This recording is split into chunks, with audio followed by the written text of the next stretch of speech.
Testing. Hello. Hello. Okay, I think I'm on. Just want to say welcome to everybody. Glad you guys made it out in this snowy weather. We're excited. This is our first lecture, actually, of 2019. So no pressure, Chris, but you're kicking it off with a great start here. It's actually my pleasure to introduce Chris Quint, and it's always refreshing to me to meet people who are like-minded but approach problems from a different perspective. And so Chris has the training of a personal trainer, but he is very much in all that he does about getting to the root cause of why people have some of the functional movement issues that they have. And so he's going to be talking about, dynamic aging. And I would say what in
was asking why or how can we change the way people are moving because exercise just wasn't getting it done fast enough, okay?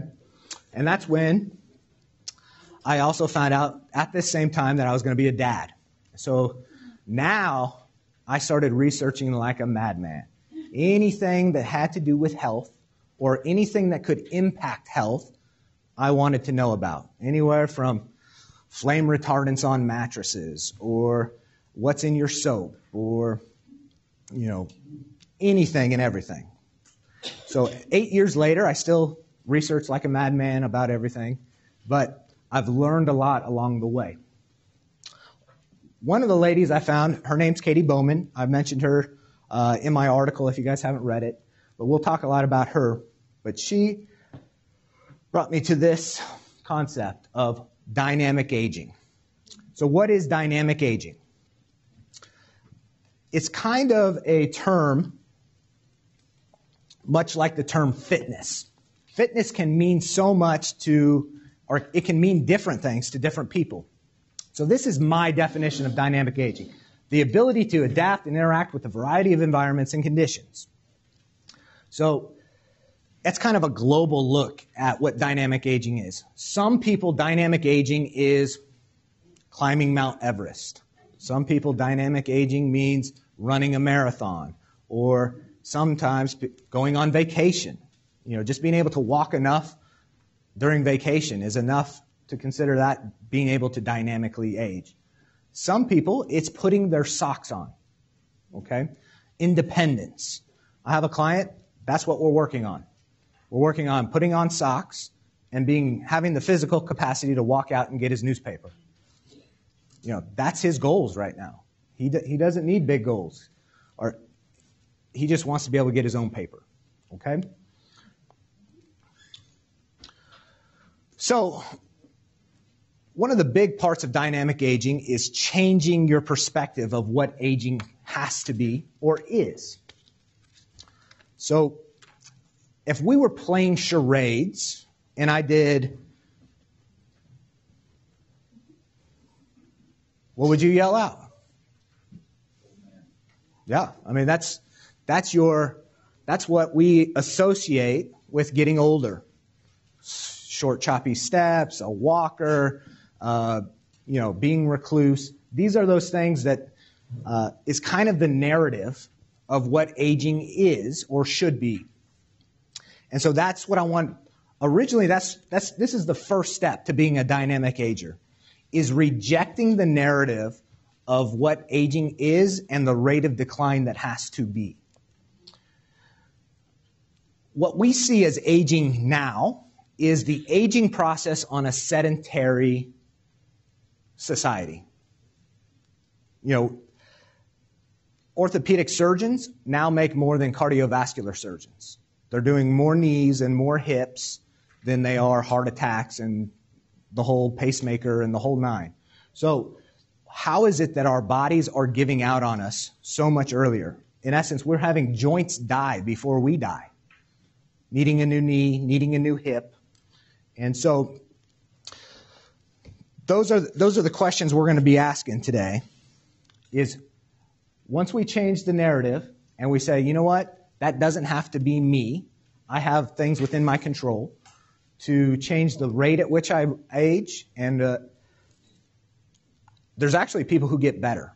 Okay, so when people are sedentary and they get active, what's the doctor tell you when you go in and you get a bone scan and they say, well, you're in osteopenia. You're starting to lose bone. They tell you, go do load-bearing exercise. Okay? And so people that are dynamic agers who have figured out the way to load their bones actually increase their DEXA scan. Okay? Their bone mass goes up. So you can actually not only stop decline, but you can actually even make changes to your bone density and other tissues too. Okay? Mm-hmm. So in my article, I talked a little bit about this research study. And this research study had a group of individuals. They were 63 to 82, and they played a video game for 30 minutes. And they had one group who flashed up these words: senile, dependent, diseased. That's what they flashed. Then they had a second group: wise, astute, accomplished, positive words. And then they measured how they walked in versus how they walked out of the testing center. So it had nothing to do with what they were doing, just the words that they were being exposed to.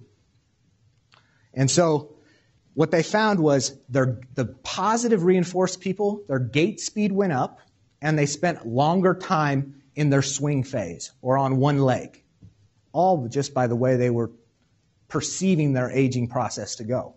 The other ones, luckily, didn't get worse. They just stayed the same.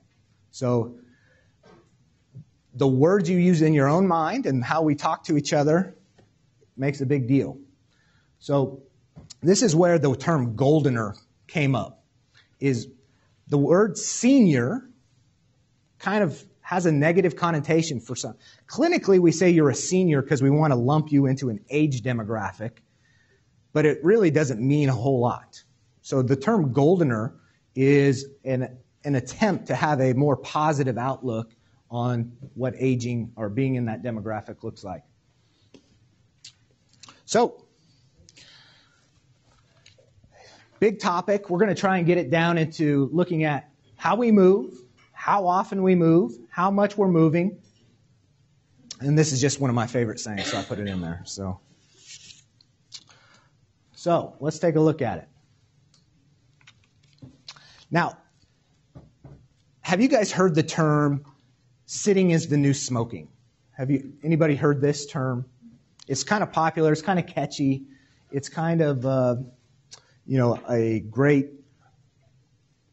attention getter.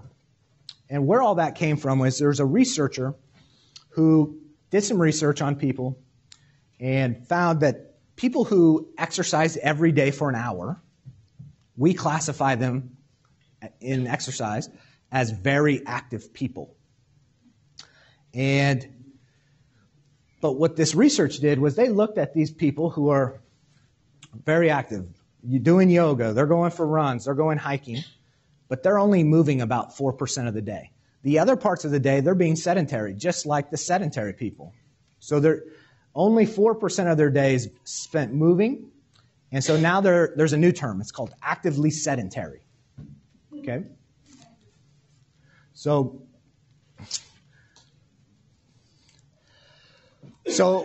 when I went around and I kind of did an analysis of what kind of programs are being offered to this demographic, to seniors or goldeners, whichever one you want to call. Anybody here do any of these chair classes, chair yoga, chair? Nobody? Okay. These all have a place, okay? If chair classes are okay for some people.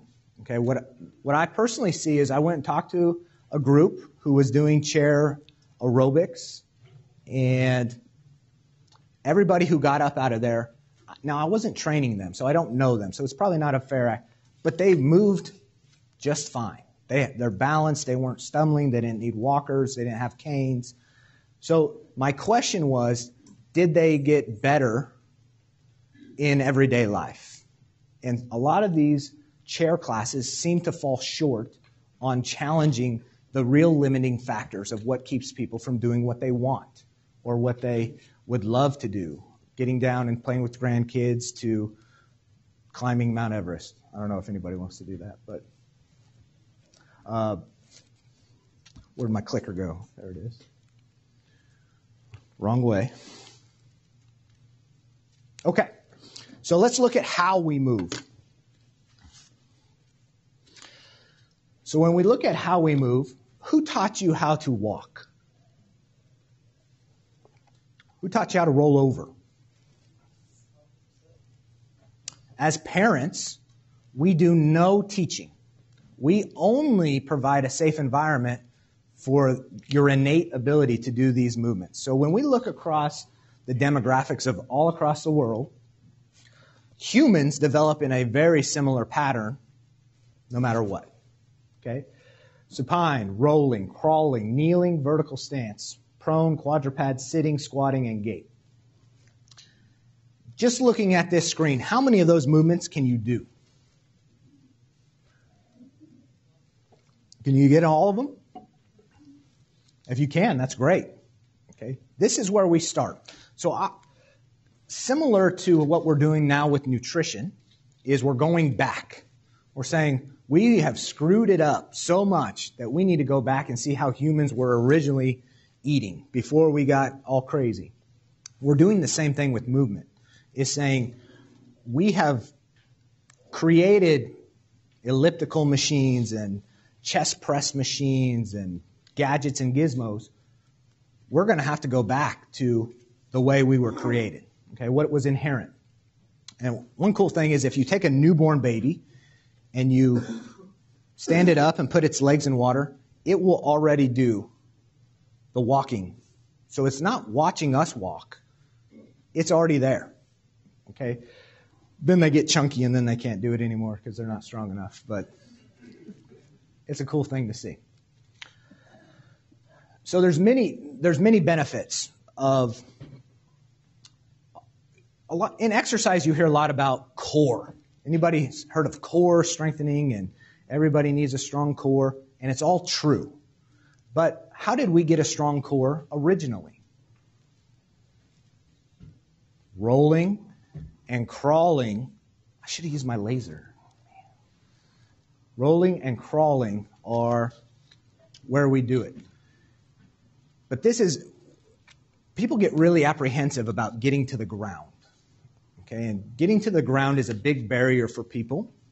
And that's one of the things we key on is trying to get people to the ground so that we can do some of these movements. So this is my daughter squatting here. This is a client of mine who lives here locally. Her name's Phyllis. She's 90 years old. She takes one of my dynamic aging classes, and I don't know who that guy is, but he was in the same stance, so I put him in there. Squatting. So there's a lot of movements we can talk about today, but I'm going to focus in on squatting, or what the cool hip term for it now is called I'm sorry, I'm blocking you guys. Paleo chair is the cool and hip way of saying it now. So this shape of squatting is an interesting shape. It is the number one resting position in the world. Most humans can rest in this position, just not here in America. Phyllis here, she needs a little help holding on. She's just not strong enough to hold it herself, but her capacity at her joints is really good. What else is this position good for? Anybody know? It's one of the most popular birthing positions in the world. It's also the number one defecating position in the world. A lot of good things happen when you can get into this squat. And we're going to talk about that right now. Okay? So whenever you see this word convenience equals move less. And when we talk about moving less, I want to bring you guys this concept of a cast. Anybody ever broken an arm or a leg or a foot? They give you one of these things. Now the cool ones are carbon fiber, and kind of look like webs. Have you seen those? They're much lighter and airier, but this is the standard cast. The objective of a cast is to do what? Hold things in place or move less. Don't move. These are also casts. Not all of them. We could be here all day talking about the things that make us move less. How about the toilets? Let's talk about toilets.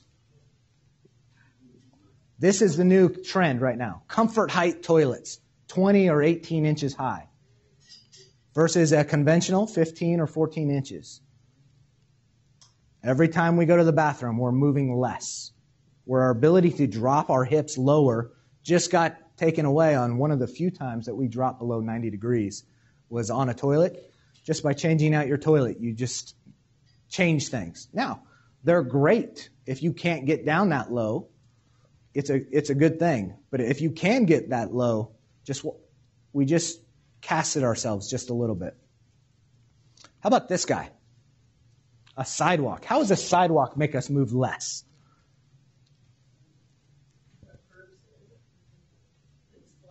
It's flat. If there's one thing Americans get is flat, especially here in Kansas.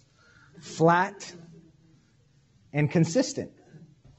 So people who always stay on the road, stay on the sidewalk, never walk out on lumpy, bumpy, they become apprehensive about going out on lumpy, bumpy. Okay? So the saying I like is, a calm sea doesn't make a skillful sailor. Meaning if it's always safe and easy, you've become a prisoner of, I need a safe, easy path to make it through. And so that's one of the things that we can work on. How about this guy over here? How does a mop make you move less?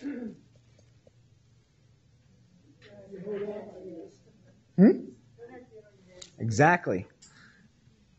Old Cinderella had to get on her hands and knees and wash the floor with a bucket and a rag. A mop, we're still moving. We're still work. Now they have a robot that will do it, but it's still work. But it's not the way we used to. We used to get pressure onto our hands and our knees and crawl. How about a mixer? Anybody ever made whipped cream by hand? The first time I did that, I was too tired to eat the whipped cream. But a good KitchenAid mixer will save a lot of movement in a recipe. Let's go with the phone.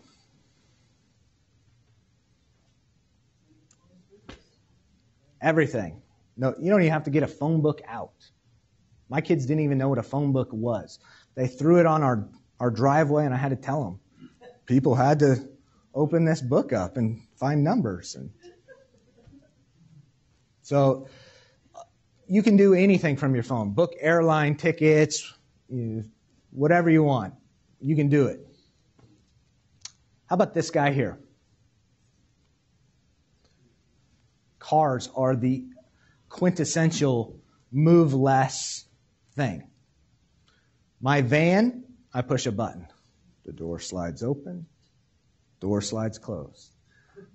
The back hatch. Zoot, zoot. Okay. How about you used to have to turn your head around to back up. Remember that? You had to actually turn. Now we got a camera. Less movement. Anybody get out of their car and open their garage door?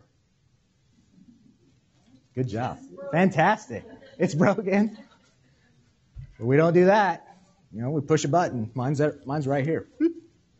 Up and down. So cars make everything easy for us also. It's a cast. We don't realize that we're moving less. This is just the way everybody does it here. We don't even realize that these things, these things are just throughout our society. How about a walker? Can a walker be a cast? Let's talk about a walker. So I got my walker. Why is a walker bad? Because I'm moving. It beats being on the couch, right? I'm moving more than I would if I just sat there. But if I have a walker, my core can disengage. I can slide my feet through using my hip flexors and not my glutes. My arms are not swinging. So there are parts of my body that are moving, but not all of me is moving. And walkers have their place, and they're a good thing for some people, but oftentimes we don't have a strategy for getting out of a walker. When I encounter somebody who has a cane or a walker, and I say, what's your strategy? Are you on this cane indefinitely? The answer is often yes. They just made, in the name of safety, they've added a walker or a cane so that you can prevent falling, but not trying to make the person more robust or more stable as a unit. So that's kind of what we're going to get into. We used to have to move a lot. So this is hunter-gatherer stuff. This is real popular right now.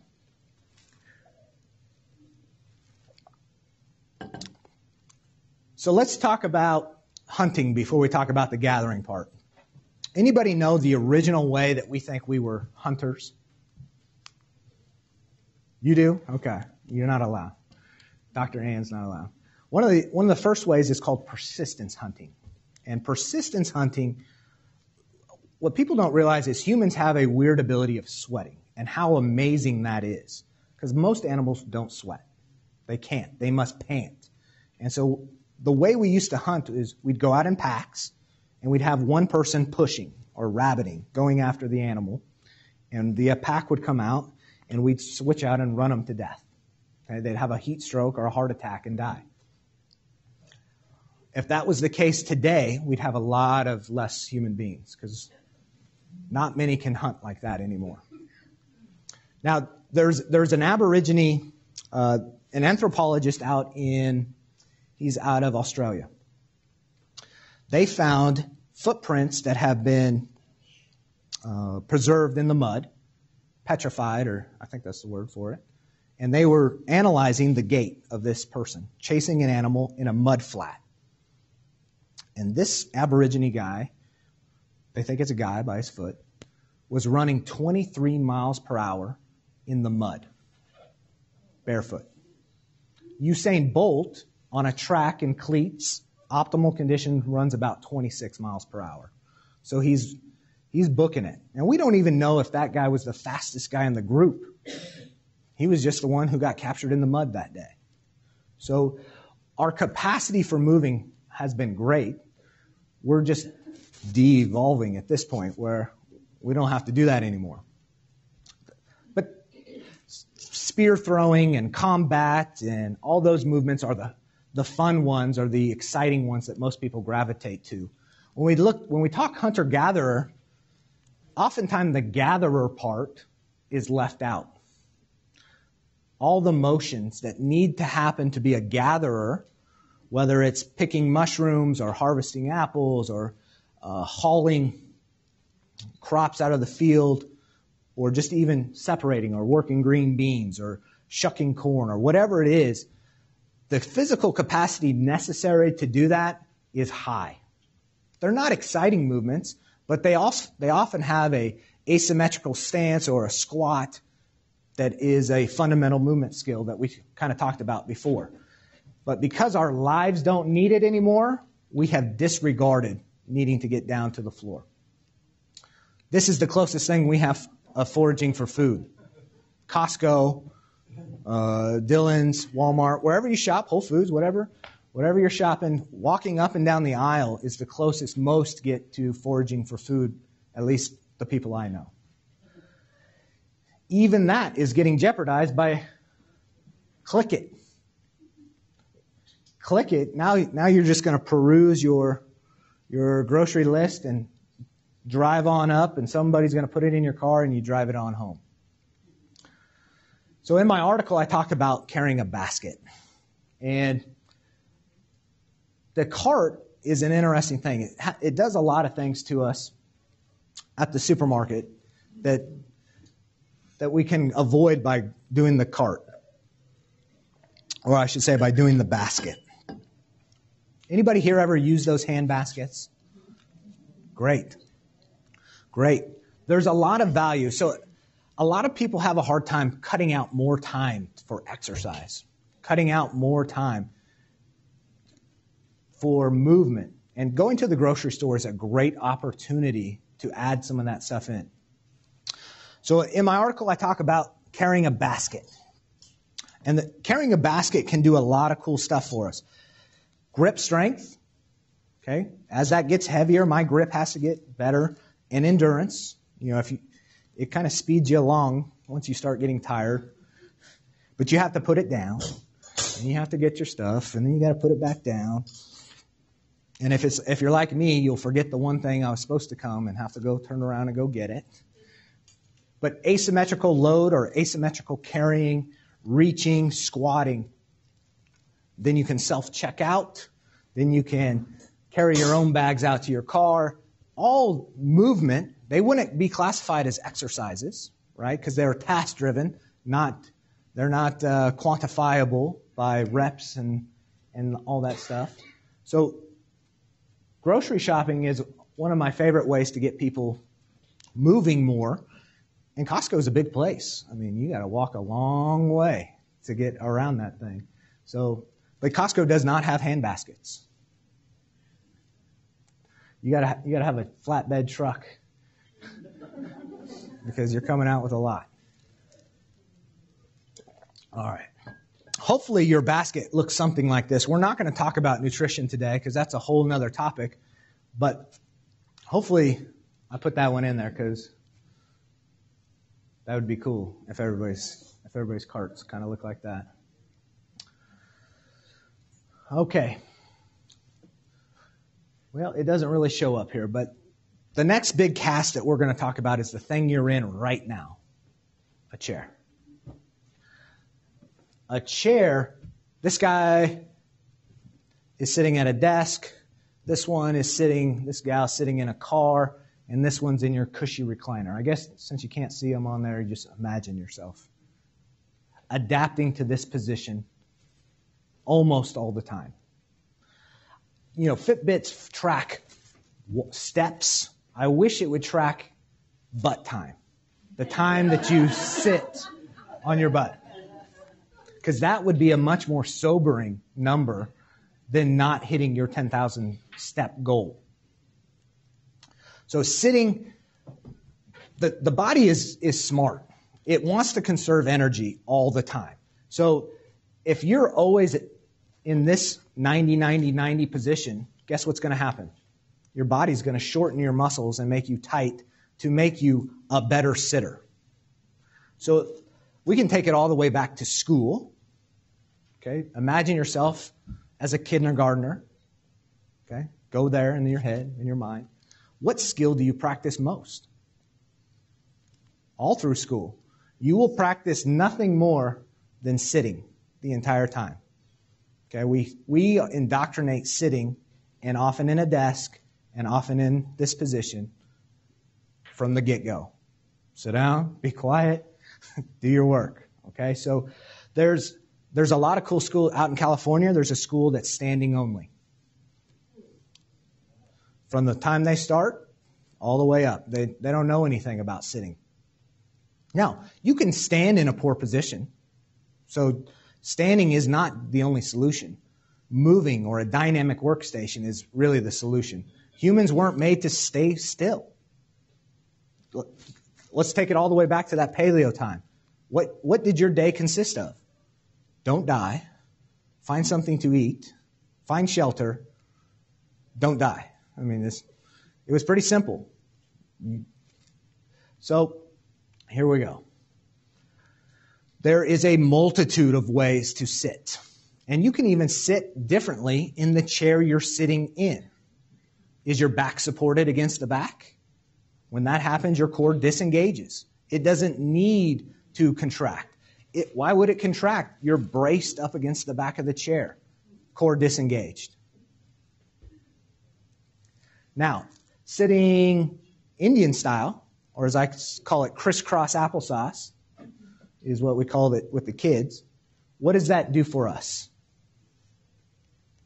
A lot of yogis, a lot of people sit this way.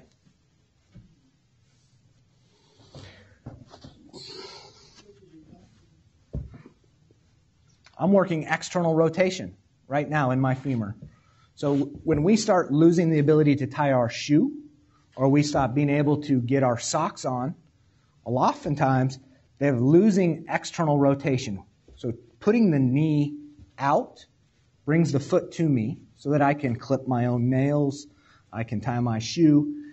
And if you see somebody who has poor external rotation, oftentimes their knees will be very high, like a butterfly, as opposed to laying flat. That would be a great thing. What's one of the first ways that we can tell, or at least I can tell, that you're losing external rotation? Just that.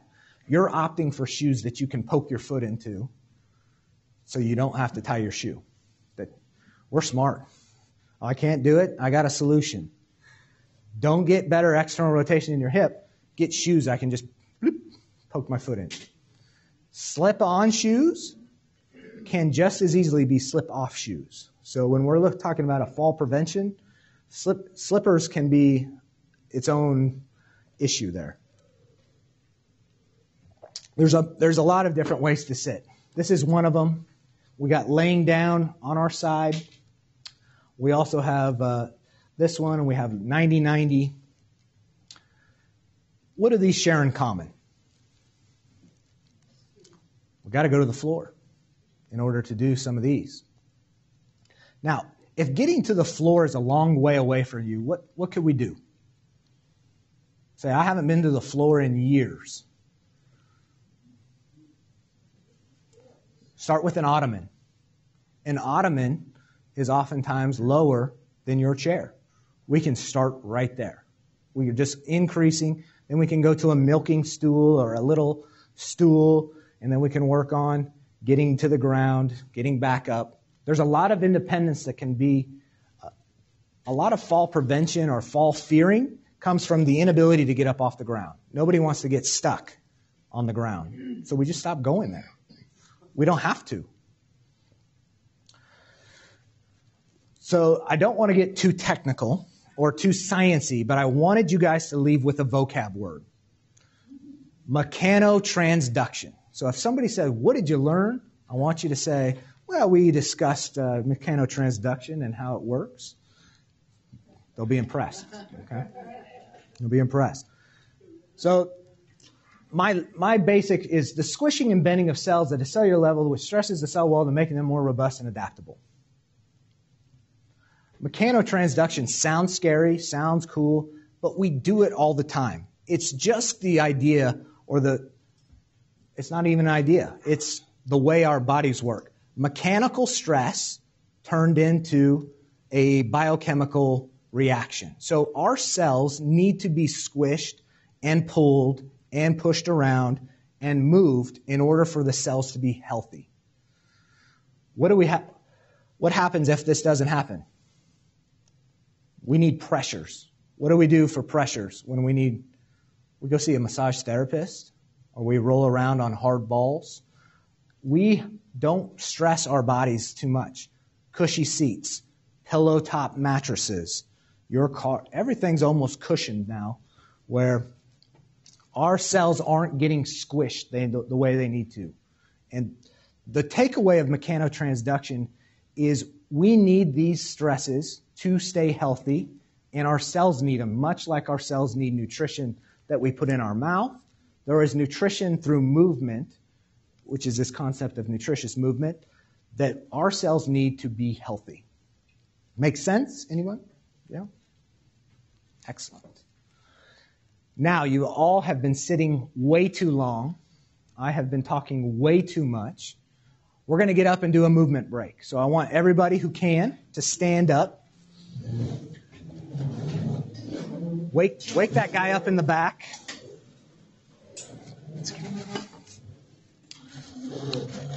So one of my favorite drills that I like to teach is this one. It's called a hip list. The hip list, how it works is I want you to push this hip down so hard that your other hip lifts up. And if you need to hold on to your chair, please do so. Okay, so you're going to lift. This foot's going to come off the ground, but I don't want you to bend the foot off the ground. You're going to push so hard that your hip lifts up and down. Can you do that? If you see my pelvis, I'm shifting up and down. Is that easy? Can you go up and down for me? It helps if you make a cool sound. Oh, yeah, there it is. Can you go up and down? So this is a great drill for working on that lateral hip. Okay, so when we look at gait, we didn't really break down gait or walking on one foot, but the ability to stabilize on one hip and down. And try the other foot. Try the other side. Can you do it on one side and not the other? Can you go up and down? Are your hips getting tired? Or do you feel like, I don't know if I'm doing it right? I can't see everybody, but I'm going to point at people with the laser, though. Good. I'm seeing some hips moving, so that's good. So this is a great drill that you can start working on. You can do this in line if you're waiting somewhere. Most people don't get out and go to the bank anymore, so you can't do it in line at the bank. But you can do it any place you're waiting. Airports are really good. Now, people might think you have to pee. Just say, I'm working on my lateral hip here. Okay, the next one is called head ramping. So you can do this all standing up, too. So what I want you to do is you're going to put your finger on your chin.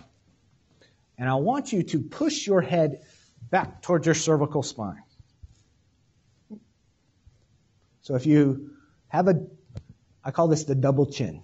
And you're supposed to get a double chin. In and out. So this is called head ramping or neck packing or whatever you want to call it. But this is a great drill here. I want you to get this one down. Your chin should not be going up. It needs to be going out like a turtle and then back in.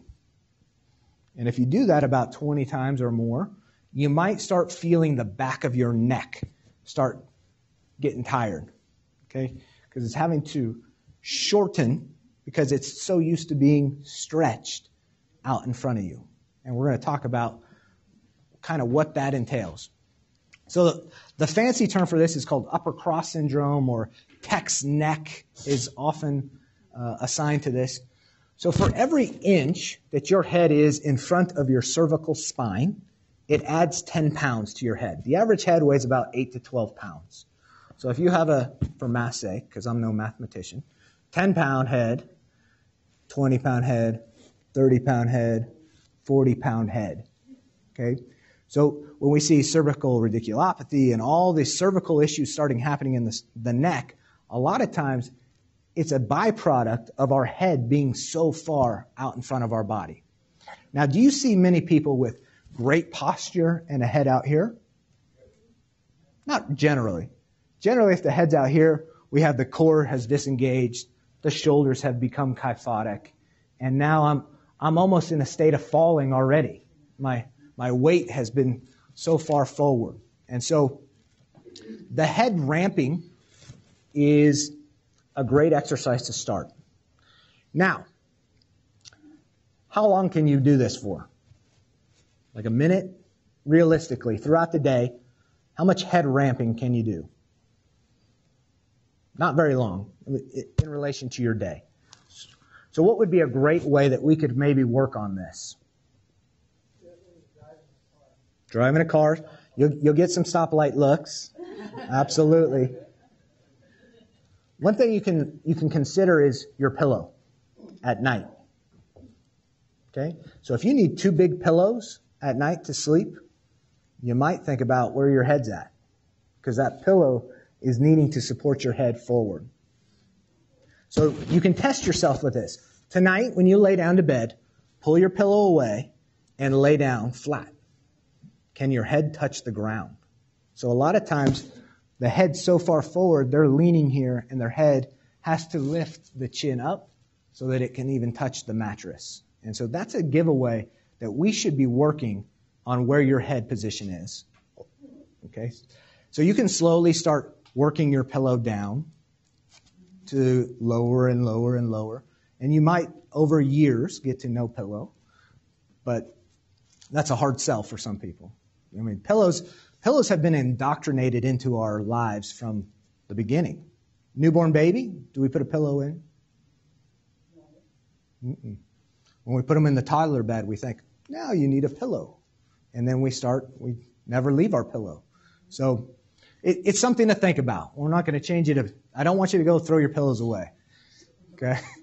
But if you're struggling with neck position, something to be watchful. Also, choking. When your neck is out here, where's the food have to go? It has to make a long journey and then down. When we're here, guess what? Much quicker. Okay, so where your neck is can mean a difference. So when we're talking mechanotransduction, we often need a lot of time or frequency. That's where the sleeping or at night, you're getting hopefully 6 to 8 hours of a neck stretch without having to do neck packing all the time. Great to work them together, but just something to think about, okay? All right, you guys can sit down again. How are we doing on time? Oh, yeah. Doing great. 2 more hours. You guys get out of here.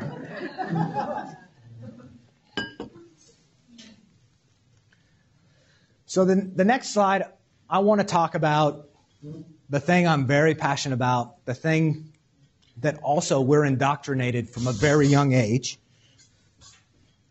And anybody who's ever heard me speak before Shoes. Shoes are something, we put them on babies who can't even walk. We put them in shoes. Why, I'm not sure yet, but I'm working to get to the bottom of it. Shoes. Now, women tend to be more sensitive about their shoes than men, because when I start trashing their shoes, or I start saying negative things, I get a lot of, if I had to tell you how many times my tires were slashed by the time I got out to my car. No, just kidding. I was kidding. So I want to talk about shoes and how they affect everything we do. And it's one of the biggest casts that I believe we do next to the chair.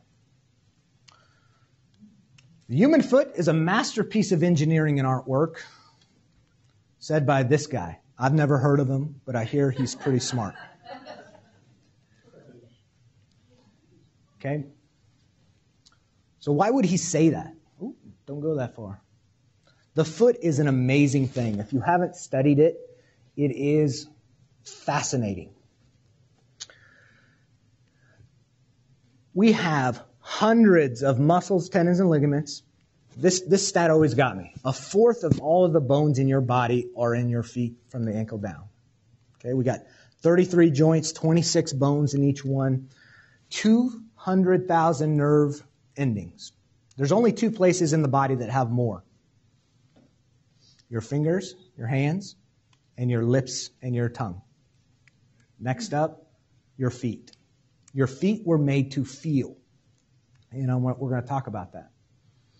Most people don't think about their feet unless they have something go wrong. Bunion, neuropathy, neuromas, gout, perpetual neuropathy. It's the forgotten appendage. It's been discriminated against a lot. I'm here to fight for its rights. The first thing that happens is the toe box. And the toe box is this guy right here, what's in the distance of the toes. And so when we look at a shoe, I brought my wife's shoe, we're going to look at this right here.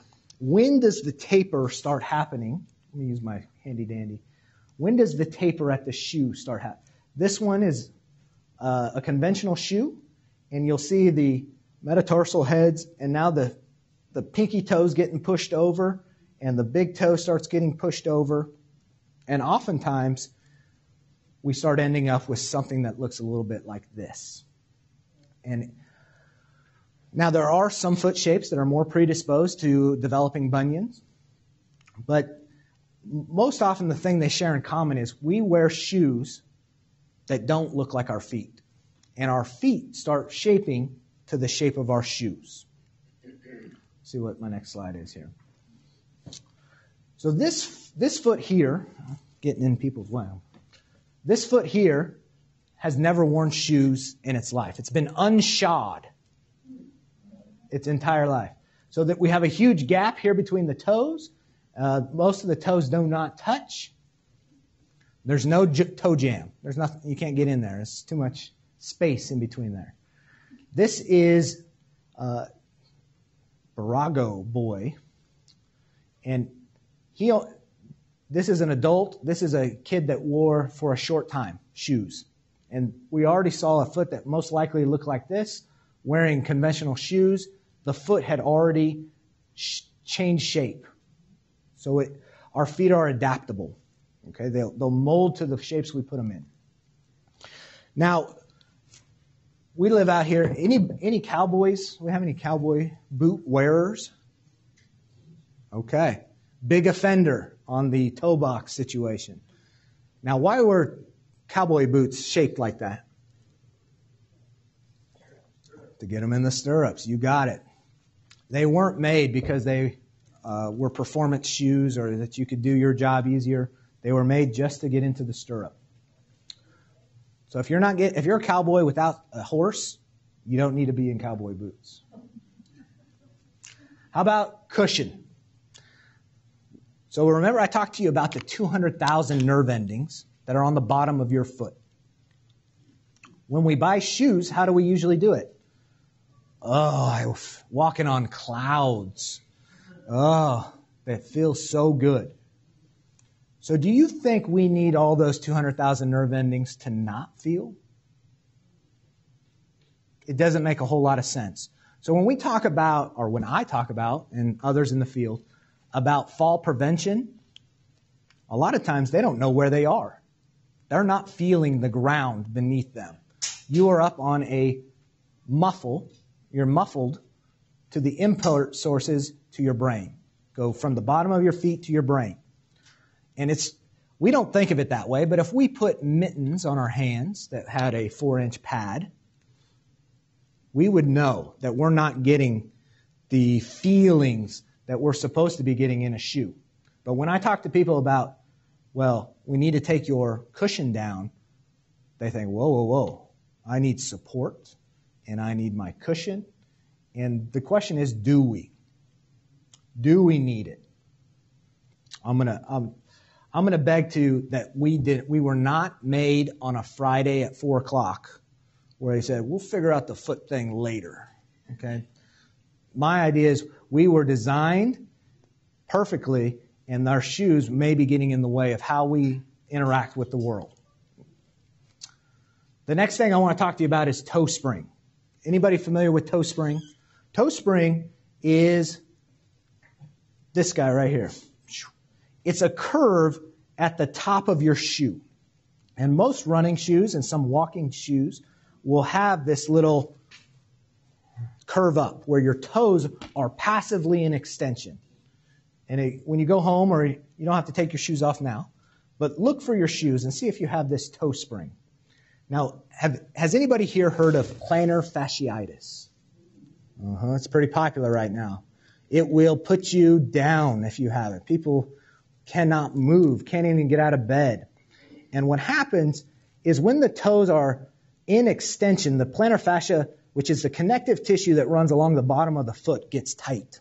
And you'll see needing to take a lacrosse ball or a tennis ball, frozen water bottle, and we're having to massage that plantar fascia, break up adhesions and the whole nine, to try and get the foot to be mobile again so that it stops hurting. Part of this is due to this toe spring. Now, it's designed there so that you can walk through, and it provides a rocking motion as you're going through what we call the posterior push-off stage, which is where you should be pushing with your toes into extension, propelling yourself forward. Okay, so this is where it should happen. But with a toe spring, it's not necessary.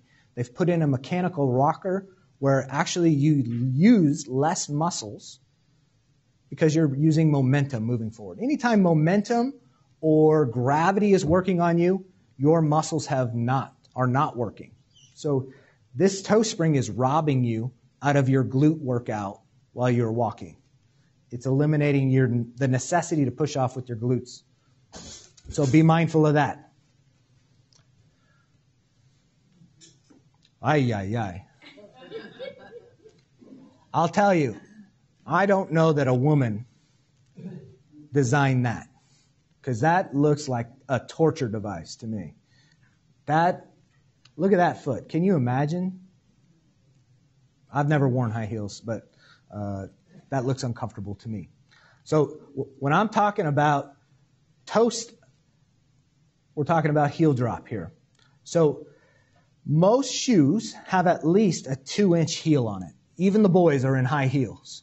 We've created an angle on our shoes. Unless you're wearing a completely flat shoe, you'll see this advertised as a zero drop shoe. So if you're shoe shopping, the term zero drop is a great thing to be looking for. Here's what happens. When I'm on a high heel, I have to change my center of gravity, because people who are on high heels don't walk around like this. My hips come forward. Ooh, walking in front of my own slide. Okay, my hips are coming forward, and my hips are in front of my center of gravity, which run through the malleolus of the foot.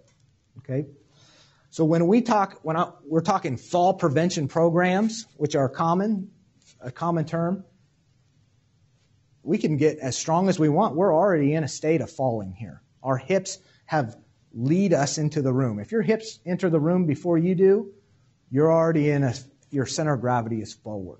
So just by dropping someone down off of an incline, we can make their balance better. Okay. Also, I didn't talk about it, but spreading the toes also widens your center of base. So the ability to splay your toes is an important factor that we'll work on in class, and being able to disassociate the toes so that your toes have dexterity, much like your fingers, not as much dexterity, but they should be able to work independent from each other and not as a union of a clump. Okay, so we'll talk about that. How about a fixed upper? Anybody even heard this term? I got any flip-flop wearers? Flip-flop lovers? Mm-hmm. Cheap shoes, you can throw them away. They slide your foot right in. But they create a problem in itself. And it's called this right here, the flip-flop grip. So to keep your flip-flop on, you have to do generally two things. One, clench your big toe so that it doesn't flop, so you don't walk right out of your flip-flop, which creates tension in the foot, changes your whole impact cycle. It creates a lot of problems. The other thing is to turn your foot out. And now you start not pushing off at all. You start dragging through the hip flexor and you start pulling through. And so it changes the way you walk. Now, kids' flip-flops have a little strap around the back. Why? Because they run right out of their flip-flops. They don't know that they need to be clenching with their toes, and they don't know that they need to be turning their feet out yet. They'll run right out of them. They lose them all the time. So they had to put the straps on. So if you're a flip-flop wearer, find a way to attach it to your foot. If it attaches to your foot, you don't have to change your gait or change your foot contractions to keep your shoe on. Your shoe should just be strapped to your foot if you're going to wear one. Okay? So, solutions. How we doing? Uh-oh, running out. Go barefoot more often. How many of you have put their feet out on the grass last year? Walked barefoot out on the grass? Great. There's a lot more than typical. Most people are like, I don't go anywhere barefoot. I definitely don't go outside barefoot. I'd shower with flip-flops on if I could. Okay? So going barefoot does a lot of things for us. You're going to feel the ground. You're going to be touching the ground. You're going to interact with a lot of different surfaces. And a lot of interesting, we won't go into it today, but the skin on the bottom of your foot is super interesting as well. The skin right here on your arch is completely different than the skin that runs on the outside and on your heel. Different mechanoceptors and a lot of mumbo jumbo. But spending time barefoot, and in class, we spend time barefoot and we interact. I bring in rocks and the bottom of the foot. You need those stressors to the skin. Okay, the skin needs to adapt. Also, there's an adaptive stage that happens. Transitioning into minimal or barefoot shoes is another solution. So you don't have to throw your shoes out. It's a process, much like with the pillow that I was talking about. Is you need to transition and change the forces. There's a good picture of a toe spring. So see if your shoes have this toe spring. This is a big heel drop, a lot of cushion, and strengthening your feet. Toga. Anybody done toga? Anybody? We do some toga. And toga is similar to what it sounds like, is yoga. And we do intrinsic foot strengthening, hip or toe disassociations, stepping on a whole lot of different surfaces. Kind of like with the sidewalk in your house, flat, usually carpet or hardwood, your foot doesn't have to do a whole lot of different things throughout the day. One cool thing about the foot that I didn't touch on when I had is the joints. It has 33 joints, but a lot of them are horizontal. It's the only place in the body, one of the few places in the body that has joints that move this way instead of our knee that goes this way. So by stepping on different surfaces, the foot will start to deform or to take the shape of the ground underneath it. So in a rigid shoe, if this was a rigid shoe and I stepped on a rock, I would have a teeter-totter start happening here. My foot will not mold around that.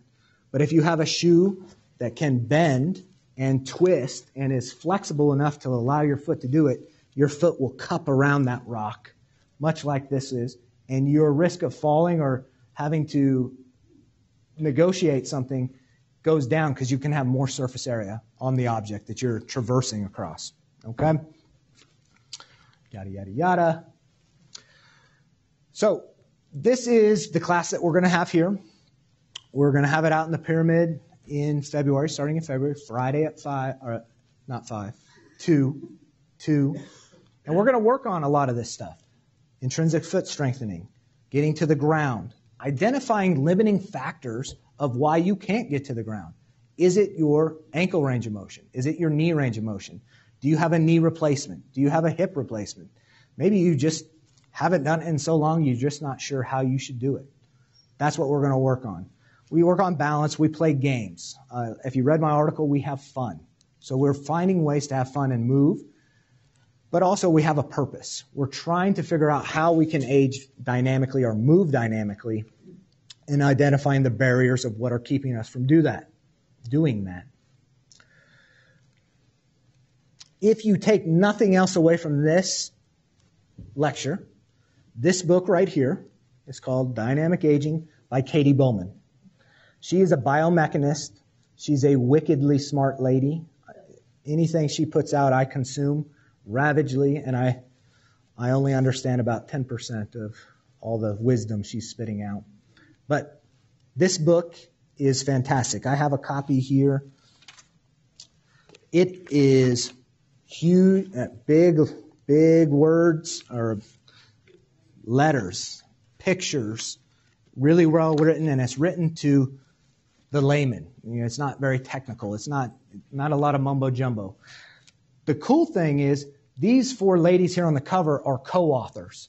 They've been doing Katie's stuff, which is a lot of stuff I pull from, for 10 years. And they have co-wrote this book. So it's not some 30-year-old guy telling me how to age dynamically.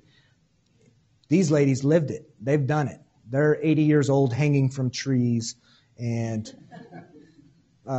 avoiding pelvic prolapse surgeries by strengthening their pelvic floor and doing all the things that we're going to be talking about in class. They've done it. It works. So it's kind of a different way of seeing it, of somebody who's lived it instead of somebody who's theoretically giving you things to do. Now, if class is not your thing, I do in-home personal training. I do group classes, functional movement analysis. I do youth trainings. So if you need more information or just want to talk and say, hey, I'm really not sure, come find me after and I'd be glad to talk to you after. There's a sign-up sheet in the back.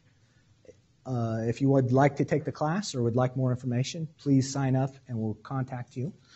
And I'm going to wrap up and take questions if anybody has questions. Anyone? Yes? Do you have any suggestions on the shoes that don't have that toe toe? Brands? Sure. Brands I particularly like are... the question is, are there brands that I particularly like to start looking at? I do have a few brands. The one that's here is called LEMS, L-E-M-S. They're out of Boulder, Colorado. They have a great shoe, great products. They got a lot of different. Another one is Vivo Barefoot. Vivo Barefoot. And the V as in volleyball. Now, New Balance has a Minimus. It's not a zero drop. It has a 2 millimeter heel drop. A lot of the popular brands are starting to move this way. And just be mindful of what you're buying out there. So, anybody else? Yes? What about bionics? Bionics. I'm unfamiliar. Make sure I get that from you. I'd love to know more about it. Anybody else? Vibrams? Great. Great shoe. I like them. Some people really don't like the feeling of things between their toes. It takes a little bit of getting used to, but I've had a pair. I like them. They're great because it allows your toes to work independently. What's that? Okay. Anybody else? Yes, ma'am. There's a book in the library here that's called Pain-Free and 3 Minutes a Day. Exercises physical therapists that moves all your joints. Fantastic. What was the name again? The name of the book? Pain-Free in 3 months. 3 minutes. Okay. 6 exercises for 30 seconds. Great. Great. I'll check that out. Yes, ma'am. You talked about pillows and getting rid of them.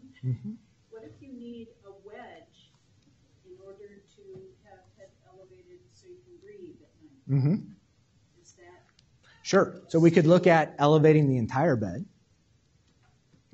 which would give you an angle, but your head in relation to your spine would start to decrease. Could be something we could look at as far as elevating you, or the mattress, just elevating the mattress. So everybody's different, and some people, it might not be a transition you need to make right now. So it's individual. Anybody else? Well, thank you guys for coming. Thanks for listening. If you have any questions, I'll be in the back, and catch me there. Thank you.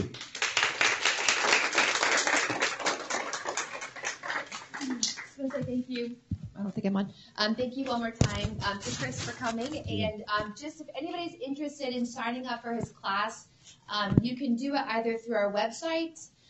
If you sign up on his sheet back there, just note class. Like if you want to be registered for his class, or as you're leaving upstairs through the supplement store, you can tell one of the ladies up front, and they'll get you registered. So space is limited, so to make this class effective, it's going to be a smaller group. So I would recommend signing up sooner rather than later, because it sounds like it's going to be a really, really fantastic class with a lot of really great information. So go ahead and get registered for that. We also have some great classes coming up this spring here at the Reardon Clinic. We're doing one on stress reduction coming up in March. We also, for anybody who has attended our Food as Medicine class, we typically have had that class once a month. It's a 2-hour class. For 2019, we are spreading that out, and rather than having the same class every month, we're going to go through a rotation of 4 classes.